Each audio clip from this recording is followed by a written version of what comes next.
The Carolina Panthers. Where do you think the Carolina Panthers are going to be this year? How many wins can the Carolina Panthers get? Do you think they can improve from their 5 and 12 record a season ago? Do you think they're going to decline from that record? Where do you think Sam Darnold is going to end up? Do you think he's going to play the whole season? Do you think he's going to perform? Do you think he's going to underperform and get benched by a new quarterback that was drafted in Jake Corral? What do you think is going to happen? And is Christian McCaffrey going to be able to play a full year without getting injured? There's a lot of things about this Panthers team, but we really need to go into their schedule and see where they lie. It's James Clark here, and let's get started with the Carolina Panthers schedule. Let's take a look. Okay, here we go. We've got the Carolina Panthers going in. Starting in week 1, we've got the Carolina Panthers at home against the Cleveland Browns. I think at this point in this early of the season, Cleveland is going to be playing a little bit shaky in the beginning of the season because they're not going to have their quarterback in Deshaun Watson playing this first week, obviously, with him getting suspended. So it's either going to be Jacoby Brissett or it's going to be Baker Mayfield playing in this game. But I think that kind of plays into the Panthers' advantage. I think they can take advantage of that if the Browns do decide to pass the ball here and there with either two of those quarterbacks. I don't know if they're really that consistent. I think the biggest thing about this Carolina team is their defense. I think their defensive line is extremely underrated. I think they can play defense.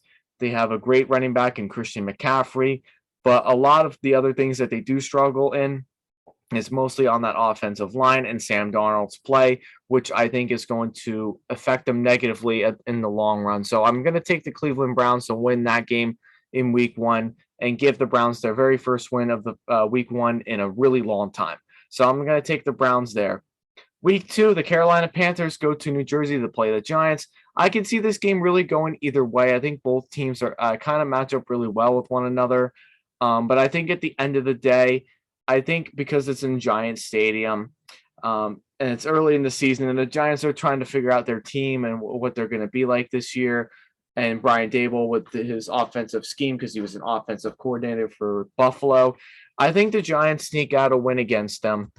Even with a strong defensive line, I think this Giants offensive line has improved.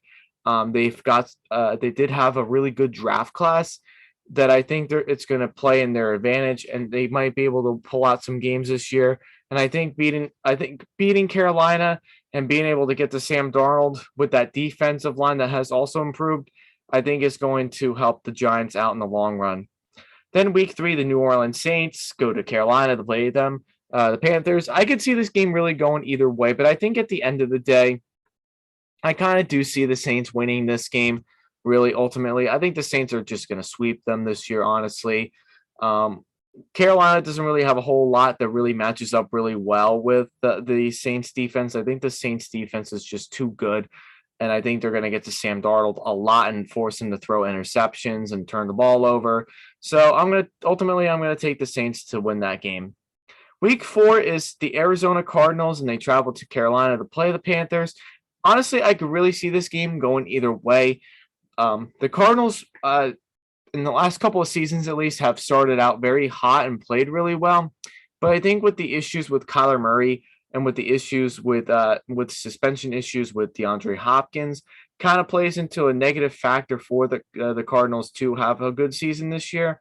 So ultimately, I can really see the Panthers actually pulling an upset here, even with a strong a strong defensive line in Arizona with J.J. Watt and Buda Baker. They really can break this offensive line of the Panthers. This offensive line for the Panthers is pretty bad. But at the end of the day, I think what's really going to hurt the Cardinals is really just this Panthers defense. And I think Matt Rule is going to really he might be losing his job around this time frame too. So I think he's going to have to try to really prove himself that he is the coach for the Panthers and he can do with the things that he wants to do. So I think the Panthers can find a way to upset the Cardinals in week 4 yet again. It really wouldn't shock me if they did find a way to beat them. Week 5, you got the 49ers at the Panthers. I'm going to just say it right now. I think the 49ers are going to win that game, whether if it's Jimmy Garoppolo or if it's Trey Lance. I think the 49ers, you already know my opinion about them. I think they're a sleeping team to reckon with in the NFC. I think they're going to be a sneaky good team like the Saints. And it's not a very good matchup with Kyle Shanahan and Matt Rule in coaching. I think there's a big coaching difference between the two. So I'm going to pick the Kyle Shanahan's defense to win that game. Then week 6, again, Sean McVay should win with Los Angeles. That's not really even a close game right there. Again, with the Bucs, I think the Bucs will win that game as well. I think the Bucs ultimately can split with the Panthers this year. So that's how I look at it. Then you look into week 8, you've got the Panthers, and they travel to Atlanta to play the Falcons. This game, honestly, can really go either way. Some people might call this the Tank Bowl this year. And honestly, it really wouldn't shock me if this ended up being the Tank Bowl because both of these teams are not very good, really. But I think at the end of the day, I think the Panthers do have a bit of a better receiving core that Sam Darnold can throw to. Whereas like the Falcons I think are just going to really have to heavily rely on Cordell Patterson to really make some plays because Calvin Ridley is more than likely not going to be there for them this year. So I can see this game really going either way. I think the Panthers and the Falcons do split this year. So I think what I'm going to do, I think I'm going to pick the I think I'm going to pick the Panthers to win the first time, and then I'm going to go down and I'm going to pick the Falcons to win towards the end of their season to win that game is what I'm ultimately going to do. So I think the Panthers win on the road, and then I think the Falcons beat them at home on Thursday Night Football is how I look at it. Then you look at week 9, you've got the Panthers at the Bengals. Bengals are just far along a superior team. They're far better than the Panthers that don't really match up very well. So I'm taking the Bengals to win that game. Same with the Ravens. I think the Ravens just, even though they're kind of really a mediocre to an average team really this year, I think the Ravens are just still better. I think Lamar Jackson's a way better quarterback. And then Sam Darnold. And who knows really if Sam Darnold is going to be playing at this point in the season. We don't know. So I think the Ravens do win that game. And then you go into week 12, the Broncos should win that game with Russell Wilson. There's really really anything that's crazy about that game. I think the Broncos and that defense is going to really give Carolina's offensive line some problems there. But I think the one thing about Carolina that they might be able to take advantage of, Denver's run defense was a bit shaky last year. And if Christian McCaffrey can stay healthy this year for a full season, he might have some success in running the ball. So I think if anything, I think the Panthers would have to hope that McCaffrey can be healthy and he can run on that Broncos defense. But either way, I don't think it really makes that much of a difference. But I think that's one advantage that they do have that they can take advantage of. Then you go into the bye week in week 13. Then week 14, the Panthers come off a bye and they play Seattle. This game could really go either way, to be honest with you, despite it being in Seattle. I think this game could really go either way. At the end of the day, though, it's in Seattle. It's very loud, especially during the playoff season. Even though I don't think the Seahawks are a playoff team this year, I do think the Seahawks do win against Carolina. I think with what they have on offense, I think they can make an improvement on.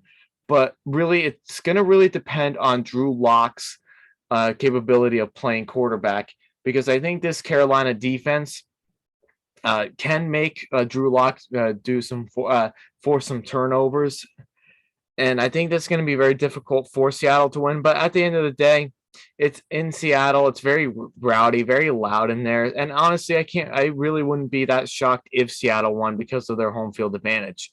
So I'm going to take Seattle to win that game. Week 15 is another game that kind of can go either way, honestly. But I think at the end of the day, ultimately, I think the Steelers are a better team.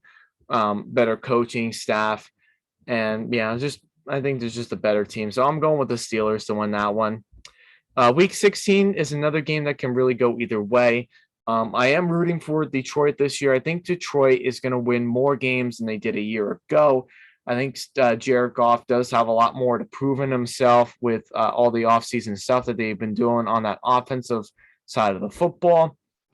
So I think the Lions do pull off that win and they can beat the Panthers there.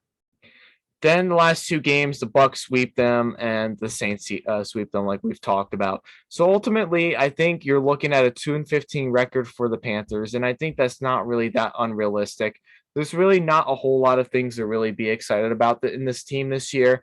I think I think there's just a lot of questions around. I think what really keeps them back is Sam Darnold, because I don't think Sam Darnold's really been playing any good, really. So I think at the end of the day, I think 2-15 is more of an accurate record for them. I think their ceiling record could be 4 to 5 wins, maybe if they're lucky. Like I can see them beating the Giants in Giants Stadium, or I can see them maybe even sweeping the Falcons because the Falcons are in total rebuild. I can definitely see that happening, or they can get that win against the Lions, which is very possible too because it's their home field advantage. So, there are some wins that I think the Panthers can get, but I think my heart is just telling me not to get those teams. So let me know in the comments down below what you guys think. Do you think the Panthers are going to be an improved team? Do you think they're going to be worse than they were a year ago? Just let me know in the comments down below. And I will see you all for the next video in which I will be doing my Atlanta Falcons prediction video.